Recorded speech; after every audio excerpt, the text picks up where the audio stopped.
Class 9 chapter 6 exercise 6.2 का question number 5 है।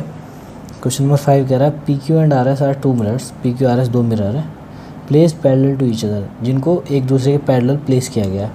And incident ray A B strike the mirror P Q at P. A B एक incident ray है जो P Q mirror को B point पे strike करती है। The reflected ray moves along the path B C, जो फिर reflect होती है रे वो बी सी पाथ के अलॉन्ग आती है। And strike the mirror R S at C, और आर एस मिरर को सी पॉइंट पे स्ट्राइक करती है, मतलब हिट करती है। And reflects back along C D, और सी डी पाथ के अलॉन्ग रिफ्लेक्ट हो जाती है। Prove that A B parallel to C D. अब देखो, इसको समझने से पहले हमें थोड़ा सा ये इंसिडेंट रे और रिफ्लेक्टेड रे वाला कॉन्सेप्ट समझना पड़ेगा, और ये भी समझना पड़ेगा कि दो रेज को पैरेलल करने के लिए हमें क्या क्या चीज़ें चाहिए। मान लो ये दो रे है या दो लाइन है, कुछ भी मान लो, और एक ट्रांसवर्सल लाइन इनको काट रही है।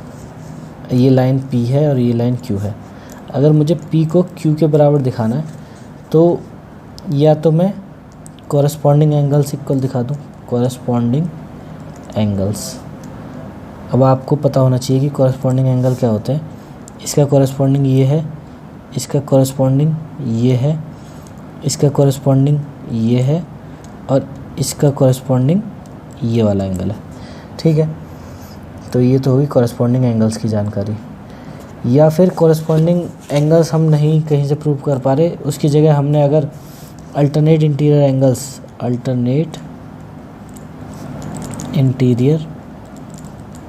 एंगल्स को इक्वल प्रूव कर दिया, तब भी हम इन दो पी क्यू लाइंस को एक दूसरे के पैरेलल बता सकते हैं। या फिर अल्टरनेट एक्सटीरियर एंगल्स को इक्वल बता दो, या फिर को इंटीरियर एंगल्स को 180 डिग्री के बराबर दिखा दो। कुछ भी काम कर दो तो ये दो लाइन पैरेलल हो जाएंगी। ठीक, तो पैरेलल दिखाने के लिए तो ये तीन चार चीज़ें हमें पता होनी चाहिए कि यार पैरेलल कैसे दिखाया जाता है। अब इसके बाद बात आती है कि भाई हम इनको पैरेलल तो दिखा देंगे, लेकिन यहाँ पे एक रे वाला कॉन्सेप्ट है, इंसिडेंट रे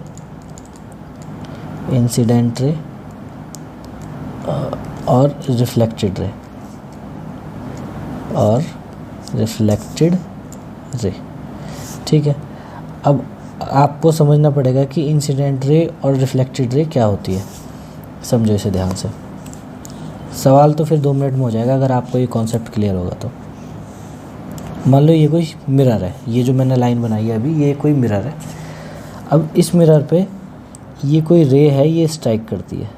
देखो, रे तो स्ट्रेट आएगी, लेकिन क्योंकि मैं यहाँ पे स्ट्रेट नहीं बना पाऊँगा, फिर भी कोशिश करता हूँ। रे स्ट्रेट आएगी, इस पर स्ट्राइक करेगी, हिट करेगी, और फिर ये हिट करने के बाद ये रिफ्लेक्ट हो जाएगी।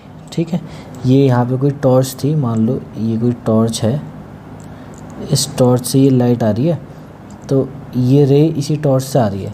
इस टॉर्च से आने के बाद ये मिरर है, मिरर से ये हिट करती है, और हिट करने के बाद ये इधर को चली जाती है। ठीक, इस तरह से ये हिट कर रही है। अब यहाँ पे अगर मैं इस मिरर के ऊपर 90 डिग्री का एंगल बना दूँ, ठीक है, और इसको रिफ्लेक्टेड रे ये लाइट्स वाले चैप्टर में इस लाइन को बोलते हैं नॉर्मल, ठीक है। अब नॉर्मल के साथ ये तो हमारी इंसिडेंट रे है, ये हमारी इंसिडेंट रे है। ठीक है, इंसिडेंट रे मतलब आने वाली रे, और ये हमारी रिफ्लेक्टेड रे है, रिफ्लेक्टेड मतलब जाने वाली रे। तो नॉर्मल के साथ इंसिडेंट रे जो एंगल बनाती है उसे इंसिडेंट एंगल बोलते हैं, स्मॉल आई या फिर लोअर केस आई से इसे डिनोट करते हैं। और जो नॉर्मल के साथ रिफ्लेक्टेड रे एंगल बनाती है इसे रिफ्लेक्टेड एंगल बोलते हैं। ठीक है, या फिर इसको एंगल आई और एंगल आर से भी हम इसको डिनोट कर सकते हैं। ठीक, तो लॉ ऑफ रिफ्लेक्शन ये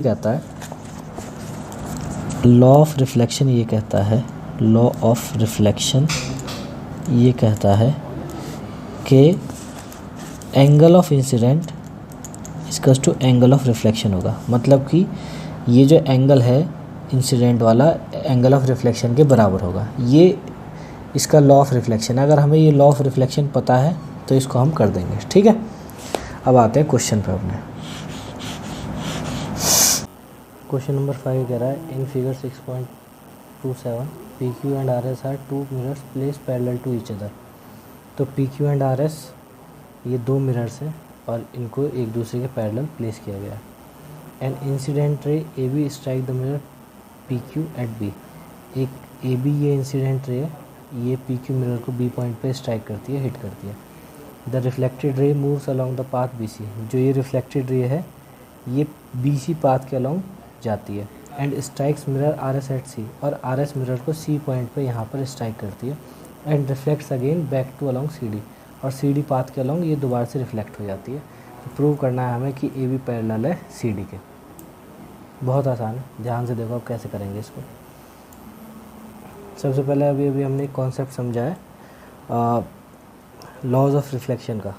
ठीक, उसके अकॉर्डिंग अगर ये एक इंसिडेंट रे है और ये एक रिफ्लेक्टेड रे है तो ये नॉर्मल के साथ इक्वल एंगल बनाएंगे। तो हम क्या कर रहे हैं, एक परपेंडिकुलर बना ले रहे हैं बी एम, ये एम, और सी आर एस पे भी सी पॉइंट से एक परपेंडिकुलर बना रहे हैं। एक सेकेंड, क्या हो गया ये, हाँ अब ठीक है, अब ठीक है। और सी पॉइंट से भी परपेंडिकुलर बना रहे हैं सी एन। ठीक है, इस तरह से। अब आपको पता होना चाहिए कि क्या पता होना चाहिए, मैं लिख देता हूँ कि अगर पी क्यू पैरेलल है आर एस के, जो कि हमें गिवन है, ठीक है, और हमने बाय कंस्ट्रक्शन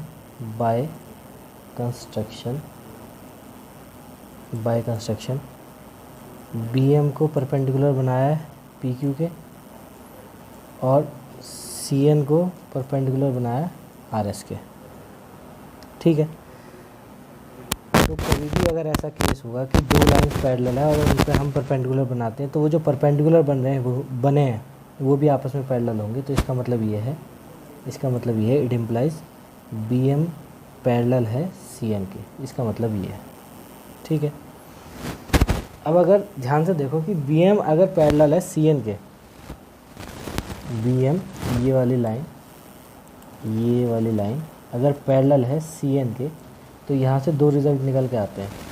जो इनके अल्टरनेट इंटीरियर एंगल्स होंगे वो इक्वल होंगे। मैं एंगल्स के पहले नाम देता हूँ, ये एंगल 1 है, ये एंगल 2 है, एंगल 1 एंगल 2 एंगल 2, अरे एंगल 2, ये एंगल 3 है और ये एंगल 4 है। ठीक है, अब हमको पता है, अब पहले तो हम यहाँ पे कॉन्सेप्ट लगाएंगे जो लॉज ऑफ रिफ्लेक्शन में हमने पढ़े। तो लॉज ऑफ रिफ्लेक्शन के according angle 1 equals to angle 2 होगा। सही से लिख देता हूँ थोड़ा सा, एंगल 1 इक्वल्स टू एंगल 2 होगा। क्यों? लॉज ऑफ रिफ्लेक्शन, और लॉज ऑफ रिफ्लेक्शन क्या कहता है कि incident ray, angle of incident equals to angle of reflection. ये आई लिखा हुआ है और ये आर लिखा हुआ है। ठीक है, तो हमें पता है कि अगर ये बी एम लाइन, ये वाली लाइन अगर नॉर्मल है तो एंगल 1 ये इंसिडेंट वाला एंगल है और एंगल 2 ये रिफ्लेक्टेड वाला एंगल है।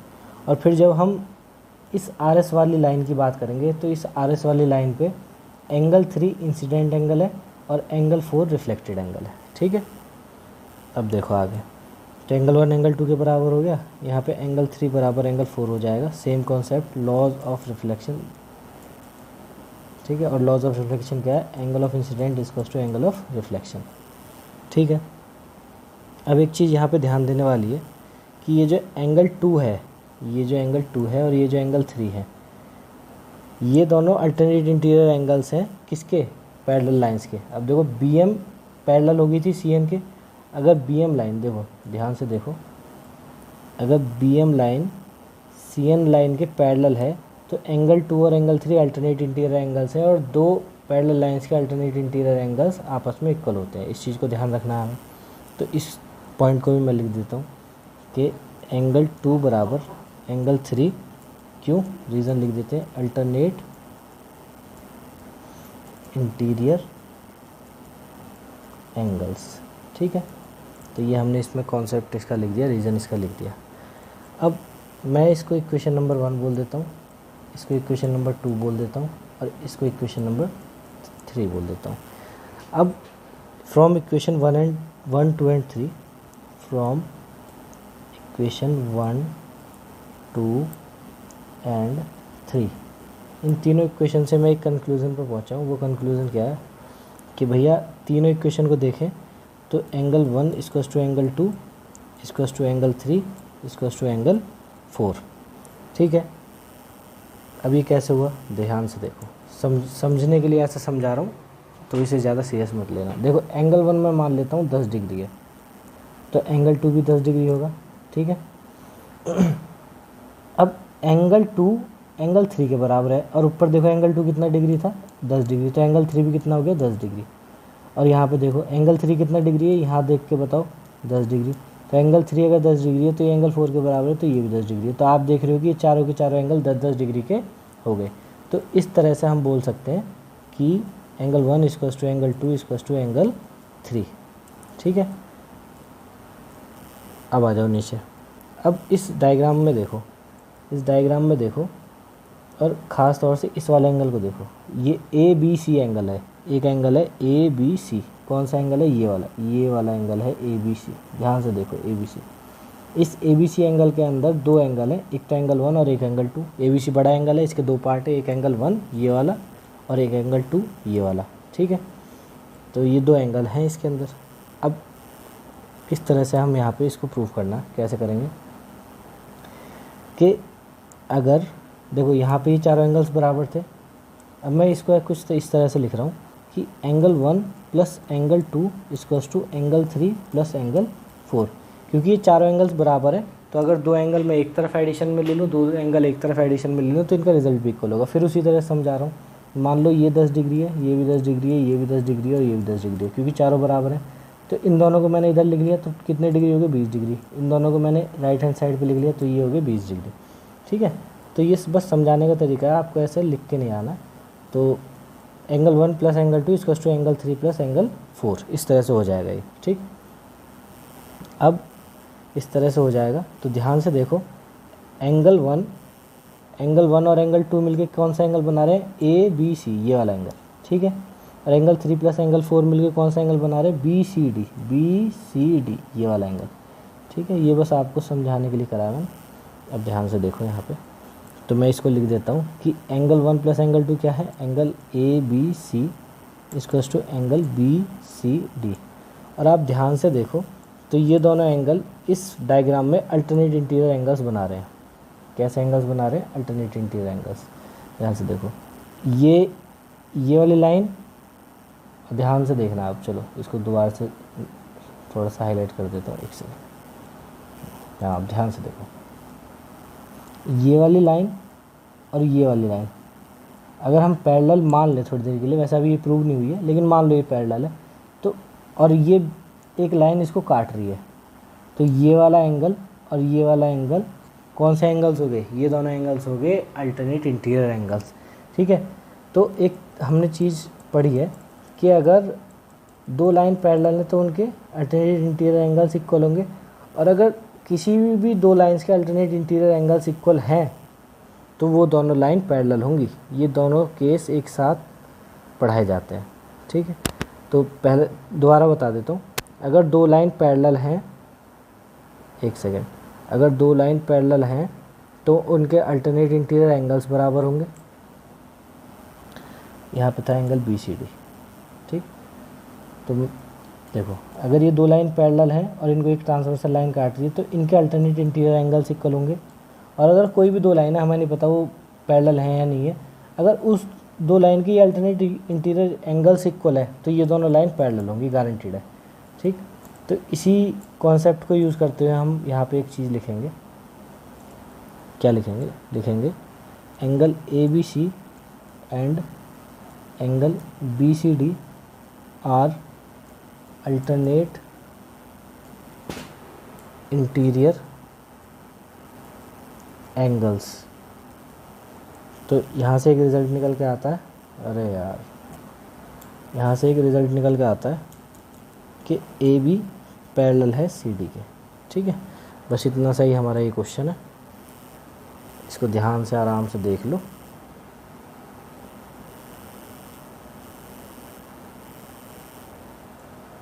Okay students.